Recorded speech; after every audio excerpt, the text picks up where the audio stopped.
Hi everyone, it's Heidi from flutterbyheidi.co.uk. I'm Heidi Smith. I'm an independent Stampin' Up demonstrator based in the United Kingdom. And at this time of year, I always try and bring you a little tree decoration or something. This year, I haven't been able to do as many Advent projects as I'd have liked. But here is one. So this is, it will look familiar to many of you. It's like a Scandinavian star. And I've just adapted this to make with some of our paper ready to go on your Christmas tree or to use as tags. So the larger ones, you could easily pop a piece of paper on the reverse, make it a tag, and then something that someone can hang on the Christmas tree. And you can do these in any size that you want, depending on the length of your paper. So I have made these using our 12 by 12 paper, and the paper I've used for this one was the cottage gingham paper, and then these ones are made using our Celebrate Everything host paper. So this is the one that you can spend your Stampin' Rewards on. So if you place an order of £150 or more, you get Stampin' Rewards. And this is one of the things you can only get with Stampin' Rewards. And it is a fabulous pack of paper that is 48 sheets, 4 each of 12 different designs, as you can see here. And you've got everything from, this is from our July to December catalogue. So you've got everything from kind of autumn to Halloween to bonfire night or New Year's, Christmas, and of course it's double-sided. So you've got black and white and coloured patterns and gosh, all sorts of things there. So a whole host of patterns and colours. So I thought, actually, because I've got so much of it, I'm going to use some of it up. Because when there's 48 sheets, you kind of go, do you know what? I can really use it. So it's great for box making. For some lids, I did a stacking set of boxes the other day. And then the sentiment is from our Cottage Wreaths stamp set, which is this one here. Just a little Merry Christmas in there to make it as well. So it's really easy. I have done these in 3 sizes. So what I've got here, these are 3/4 of an inch, 2 centimetres. This one is 1.5 centimetres. So that works out at about just over ½ an inch, about 5/8. And then this teeny tiny one is probably the most fiddly to make. That's 1 centimetre. So again, that's about 3/8 of an inch. So you can make them as big, you know, as big as your paper. You could possibly go slightly bigger than 2 centimetres. So you might get an inch maybe by using our 12 by 12 paper. But you wouldn't get much more than that because of it, the way it uses the paper. So there we go. So, and what I've done is I've actually done a bit of a variation. So the way you normally fold it, you will get this alternating pattern whereby, so if you use 2 colours, you will get this sort of pattern. If you use double-sided paper all the same, you'll see I've got my smaller check and the larger check here. So it's the same effect you've got here. So you'll get points in different colours. Now, if you want them all the same, like this one, which is what I'm going to show you, you actually, I'm going to say, don't quite fold it correctly. If you if I say it right, so the way you would normally fold it, you would get this effect. So if you use double-sided paper, it is slightly different. So I'm actually going to fold it so that we get these even coloured stars. And I thought we've got some really pretty paper, so I'm going to try it with this strong Poppy Parade and Polished Pink stripe. I have no idea how it's going to work out, but let's give it a go. I've used some of our linen thread as well, and I'll just show you that at the end, how to string those so that they hang really nicely as well. So let's get started. So I've got 4 strips here of 12-inch, so that's 30.5 centimetres by it's say 5/8, so it's sort of 1.5 centimetres, this particular one, so it's the slightly narrower one. And with all of those, you're going to fold it with whatever colour you want to be predominant on the outside. So it is quite simple, no scoring. And I say these are traditional Scandinavian stars. You can make them in fabric if you want to, or felt. But as I say, using double-sided paper, you just need to kind of fold them really incorrectly, really, for the star, because you'll need to add a little bit of glue to hold it in place. So the first thing you need to do is create your centrepiece. So taking 1 strip, pop one over the top. like so. So that's round there. Take your next strip and again just pop that around that strip, and then your final one you're going to go around the outside and then just poke that through this loop and just basically square that up. You don't want to pull it super tight. I find if you pull it super tight you might struggle a little bit later with the with the next step. So once you've done that, you're going to fold it over, and each of these strips you're going to fold down on itself. Just go around clockwise, like so, and just one of the strips, like so. And this last one, you're going to tuck through that little loop, and that just holds it in place. Okay. So the next, and this says it's really easy, you are going to, I'm just trying to think the easiest way to show is probably this way. So you're going to take one of the strips and fold it at right angles to itself. Turn over and fold it down to make a point, like so.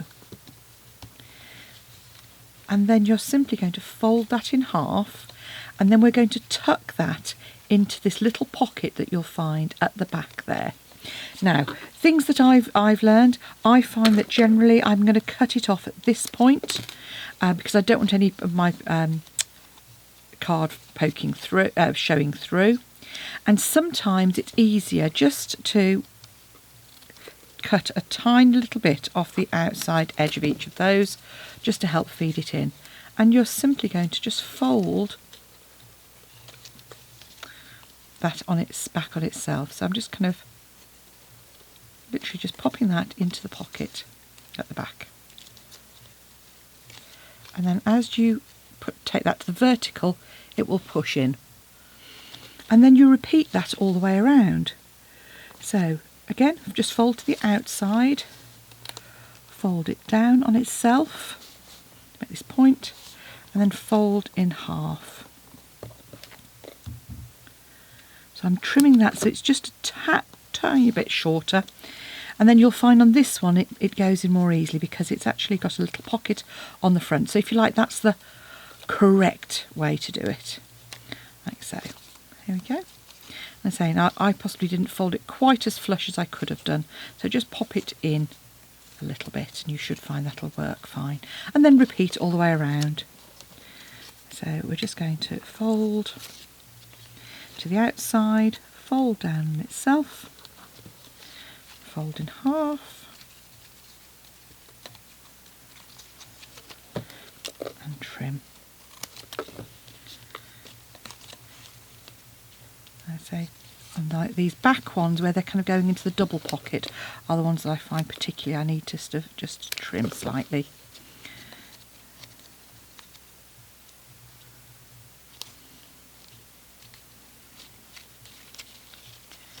Like so, and then the same again, so just fold in reverse, fold down the middle, and then fold in half. And this is actually the start of a, I think it's called a Freubelstern, which is a German star which has a lovely point on the front. So if I get a chance to do that, I might try and do those. And those really create a lovely 3D effect. And even better, you can actually fit them together so that they actually sort of literally just interlock. They're lovely to do. But again, with those, you've got to use the same colour paper all the way through. There we go, and just fold again. And once you get into the habit, into that, the hang of this, it's something you can quite sit and do. Cut all your strips and sit and make these to pop on your Christmas tree. Or as I say, if you're into fabric, then it will work fabulously. There are some great tutorials out there with fabric, but you could just use, what I would suggest is something like bias binding, so you don't even have to hem it. As I say, or strips of felt, you know, get that rotary cutter out. I know lots of you who do paper crafts do other crafts as well. So as you go around, you can see, just ease those in. So that one I'm going to just pull out because it's obviously starting to pucker up. So I'm just going to take a little slit out of that one just to help it in a little bit more. There we go, like so. And then we're on the last couple. Yeah, hopefully you'll have fast forwarded through this bit. At some point I will get around to editing my videos and fast forward, but maybe, you know, I mean, I suppose because I've always tried to do them in real time, so you kind of get the idea of how long it will take you to make one of my projects in real time.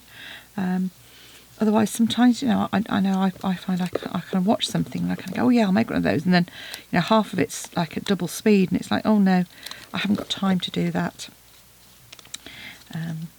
But, you know, let me know what you think. You know, is it worth me doing that? Would you rather I just bimbled away here in the background? Well, I don't really bimble, you know, quite often. I know I'm a bit quick for some people's liking. But hey, if I'm too quick, put me on pause and catch up. There we go. So on to our last one, as you can see there. So just snip it along.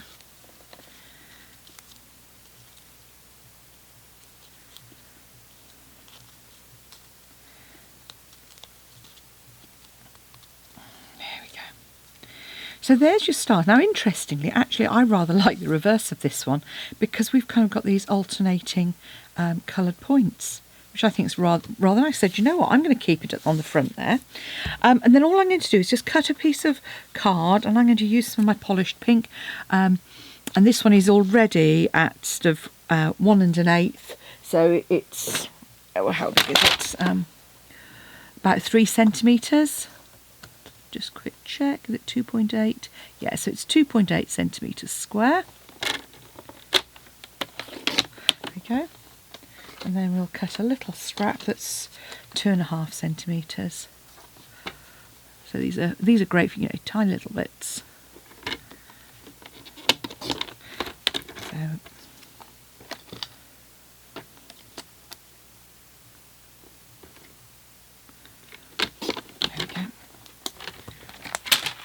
So 2.5 by 2.5, so sort of 1 inch by 1 inch, and then 1/8 going on top of that. So we've cut our little square, and I'm just going to grab my polished pink ink.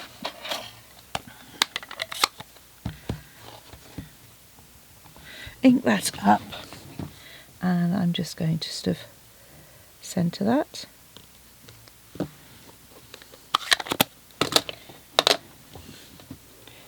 A little bit of seal on the back of that.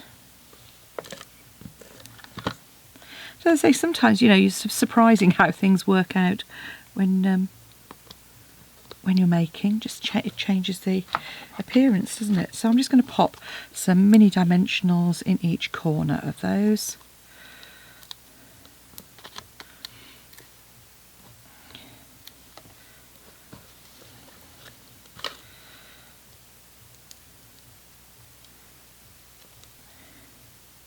And as I said, you might want to pop a piece on the reverse of this if you're going to write on it, or just to give it a bit more stability. So decide which way up you're going to want it. There we go. I'm going to add that into the centre. And then to pop your thread through, grab yourself a knitting needle and some linen thread. And just a length, I don't know, probably about 12 inches at most. And at the top corner there, I'm just going to literally thread my needle through there. Just draw my thread through. Make those reasonably even. And I'm going to tie that just in that top point, right at the top. Now, if you struggle to get that to hold, do a surgeon's knot, so that's putting an extra loop through, but you know, it doesn't have to be super tight or anything. Just tie yourself a little double knot, and then an overhand knot at the top there for whatever length you want. And you could use whatever thread. If you've got some pretty shiny thread that matches your tree, then there you go. So there we have our pretty little Scandinavian stars, just ready to pop on the Christmas tree or as a tag or onto a gift, just as some decoration. So thanks for watching. I hope you've enjoyed it. Go ahead and make your stars and let me know what you think. Take care. If you want to purchase anything you've seen today, just pop along to my blog and follow the links there, or find me, go to Find a Demonstrator, Heidi Smith, and just click on Select This Demonstrator. Thanks for watching. Bye now.